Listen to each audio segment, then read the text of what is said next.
नमस्कार भक्तों। तो चलिए हम भगवत गीता के अध्याय 6 के इस भाग को और आगे की तरफ ले चलते हैं।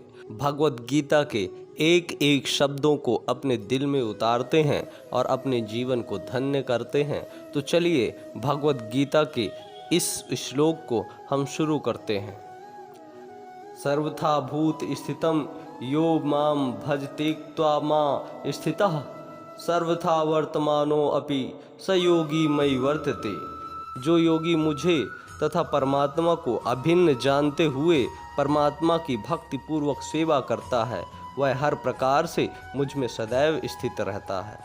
जो योगी परमात्मा का ध्यान करता है, वह अपने अंतःकरण में चतुर्भुज विष्णु का दर्शन कृष्ण के स्वरूप में शंख चक्र गदा तथा कमल पुष्प धारण किए करता है।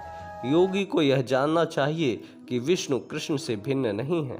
परमात्मा रूप में कृष्ण जन जन के हृदय में स्थित हैं। यही नहीं, असंख्य जीवों की हृदयों में स्थित असंख्य परमात्माओं में कोई अंतर नहीं है। न ही कृष्ण की दिव्य प्रेम भक्ति में निरंतर व्यस्त व्यक्ति तथा परमात्मा के ध्यान में निरत एक पूर्ण योगी के बीच कोई अंतर है। कृष्ण भावनामृत में योगी सदैव कृष्ण में ही स्थित रहता है। भले ही भौतिक जगत में वह विभिन्न कार्यों में व्यस्त क्यों न हो, इसकी पुष्टि श्रील रूप गोस्वामी कृत भक्ति रसामृत सिंधु में हुई है। निखला स्वाप्यवस्थासु जीवन मुक्तः सा उच्यते। कृष्ण भावनामृत में रत रहने वाला भगवत भक्त स्वतः मुक्त हो जाता है। नारद पंचरात्र में इसकी पुष्टि इस प्रकार हुई है। दिक्कालादन विच्छिने कृष्ण चेतो विधाय च तन्मयो भवति क्षिप्रम जीवो ब्रह्मणि योजयेत। देश काल से अतीत तथा सर्वव्यापी श्री कृष्ण के दिव्य रूप में एक ध्यान एकाग्र करने से मनुष्य कृष्ण के चिंतन में तन्मय हो जाता है और तब उनके दिव्य सानिध्य की सुखी अवस्था को प्राप्त होता है। योग अभ्यास में समाधि की सर्वोच्च अवस्था कृष्ण भावनामृत है। केवल इस ज्ञान से कि कृष्ण प्रत्येक जन के हृदय में परमात्मा रूप में उपस्थित हैं, योगी निर्दोष हो जाता है। भगवान की इस अचिंत्य शक्ति की पुष्टि इस प्रकार होती है। एको अपि सन बहुधा यो अभवति। यद्यपि भगवान एक हैं, किंतु वह जितने सारे हृदय हैं उनमें उपस्थित रहता है। इसी प्रकार स्मृति शास्त्र का कथन है, एक एव परो विष्णु सर्वव्यापी न संशयः ऐश्वर्याद रूपमेकं च सर्वत्र बहुधेयते। विष्णु एक हैं, फिर भी वे सर्वव्यापी हैं। एक रूप होते हुए भी वे अपनी अचिंत्य शक्ति से सर्वत्र उपस्थित रहते हैं। जिस प्रकार सूर्य एक ही समय अनेक स्थानों में दिखता है। आत्मोप्येन सर्वत्र संपश्यति यो अर्जुन सुखम वा यदि वा दुखम स योगी परमो मतः। हे अर्जुन, वह पूर्ण योगी है जो अपनी तुलना से समस्त प्राणियों की उनके सुखों तथा दुखों में वास्तविक समानता का दर्शन करता है। कृष्ण भावना भावित व्यक्ति पूर्ण योगी होता है। वह अपने व्यक्तिगत अनुभव से प्रत्येक प्राणी के सुख दुख से अवगत होता है। जीव के दुख का कारण ईश्वर से अपने संबंध का विस्मरण होना है। सुख का कारण कृष्ण को मनुष्यों के समस्त कार्यों का परम भोक्ता, समस्त भूमि तथा लोकों का स्वामी एवं समस्त जीवों का परम हितैषी मित्र समझना चाहिए। पूर्ण योगी यह जानता है कि भौतिक कृष्ण के गुणों से प्रभावित बद्ध जीव कृष्ण से अपने संबंध को भूल जाने के कारण 3 प्रकार के भौतिक तापों दुखों को भोगता है। और चूंकि कृष्ण भावना भावित व्यक्ति सुखी होता है, इसलिए वह कृष्ण ज्ञान को सर्वत्र वितरित कर देना चाहता है। चूंकि पूर्ण योगी कृष्ण भावना भावित बनने के महत्व को घोषित करना चाहता है, अतः वह विश्व का सर्वश्रेष्ठ उपकारी एवं भगवान का प्रेतम सेवक है। न च तस्मान मनुष्येषु कश्चिन्मे प्रियकृतम। भगवत गीता एक दूसरे शब्दों में भगवत भक्त सदैव जीवों के कल्याण को देखता है और इस तरह वह प्रत्येक प्राणी का सखा होता है। वह सर्वश्रेष्ठ योगी है, क्योंकि वह स्वांतः सुखाय सिद्धि नहीं चाहता, अपितु अन्यों के लिए भी चाहता है। वह अपने मित्र जीवों से द्वेष नहीं करता। यही है वह अंतर जो एक भगवत भक्त तथा अनमोन्नति में ही रुचि रखने वाले योगी में होता है। जो योगी पूर्ण रूप से ध्यान धरने के लिए एकांत स्थान में चला जाता है वह उतना पूर्ण नहीं होता जितना कि वह भक्त जो प्रत्येक व्यक्ति को कृष्ण भावना भावित बनाने का प्रयास करता रहता है। योयम योगत्वा प्रोक्तः सम्येन मधुसूदन एतस्याहम न पश्यति पश्चलति त्वा स्थितम स्थिराम। अर्जुन ने कहा, हे मधुसूदन, आपने जिस योग पद्धति का संक्षेप में वर्णन किया है वह मेरे लिए अव्यावहारिक तथा असहनीय है, क्योंकि मन चंचल तथा अस्थिर है। भगवान कृष्ण ने अर्जुन के लिए सुचौ देशों से लेकर योगी परमो मतः तक जिस योग पद्धति का वर्णन किया है उसे अर्जुन अपनी असमर्थता के कारण अस्वीकार कर रहा है। इस कलयुग में समान व्यक्ति के लिए यह संभव नहीं है कि वह अपना घर छोड़कर किसी पर्वत या जंगल में एकांत स्थान में जाकर योग अभ्यास करे।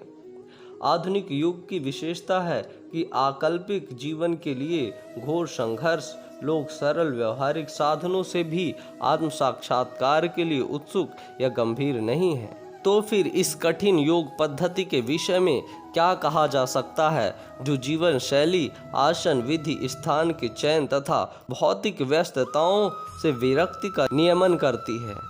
व्यवहारिक व्यक्ति के रूप में अर्जुन ने सोचा कि योग पद्धति का पालन असंभव है, भले ही वह कई बातों में इस पद्धति पर खरा उतरता था। वह राजवंशी था और उसमें अनेक सद्गुण थे।